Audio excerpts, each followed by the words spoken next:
I'm going to show you how to change the high beam and daytime running light halogen headlight bulbs in a Golf. It's quite tricky because of restricted access, particularly on the left side, and you can't take the entire headlight out, which would make it much easier without removing the bumper, and we don't want to have to do that. Okay, so with the halogen units, at least the outside bulbs are the low beams and the inside lights are the high beam and DRL. I have done the low beam in a separate sister video because they're a touch different.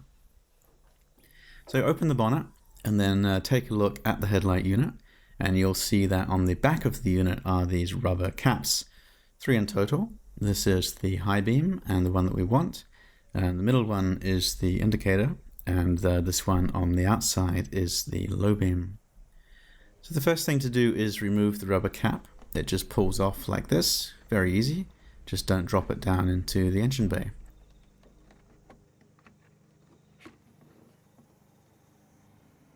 Now, inside the opening, the bulb has a flat tab, which you need to find by feel. I'm sorry I can't show it in this picture, but there just isn't the visual sight line to show it on camera, and you won't be able to see it by eye either. But it's in the middle upper area, and you will be able to reach it by hand. And what you need to do is twist it anti-clockwise. It can be quite stiff, so you will need to find the right angle for your hand and arm in order to get leverage with your fingers. And once it rotates as shown, it'll be loose, and you can carefully pull the bulb out backward and free of the car. And again, be careful not to drop it, or you'll end up with shards of bulb glass all through your engine bay. So this is the bulb. You can see it doesn't have a holder like the low beam. This entire thing is the bulb that gets replaced. You can see the black and orange tab, which is what you needed to twist to undo it. That's what you were hunting for with your hand when you undid it.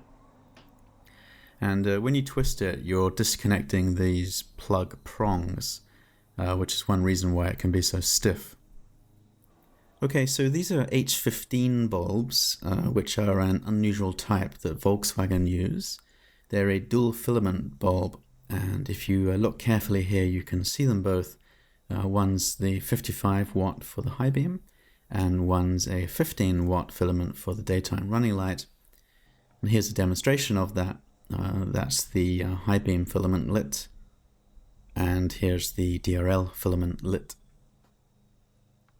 So this is the factory original bulb. I think it's an Osram, and you'll likely end up with the identical brand bulb as a replacement because there just aren't that many choices.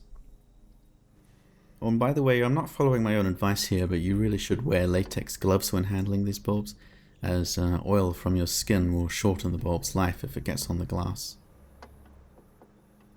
Okay, putting the new bulb in the car is just a reverse of removal, obviously.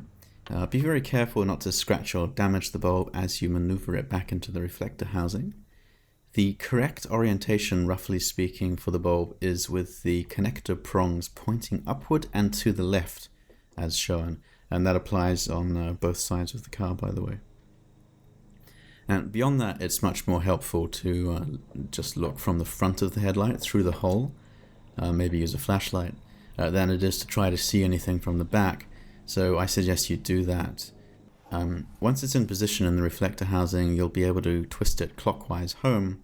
You'll hear it click very decisively once it goes.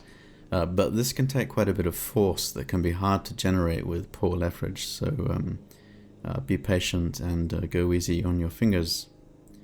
And once it's connected, you will then want to turn on the headlights and just test that the high beam bulb is working properly. And finally, just put the rubber cap back on the back of the headlight. That's easy to do. Just make sure it's properly on all the way around the rim. So that was the right-hand headlight I showed you. Now the left one is quite a lot harder because the airbox only gives you a few inches of space behind the light.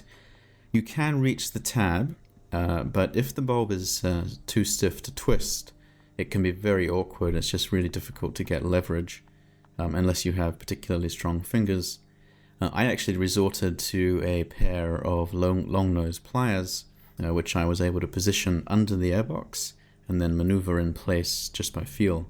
So yeah, happy days. And remember, you should replace bulbs in matched pairs, assuming that the bulbs that you're replacing are of equal age. Then if one failed, then the other is probably going to die soon anyway. So yeah, do them in pairs. Right, hope that was helpful. Have fun.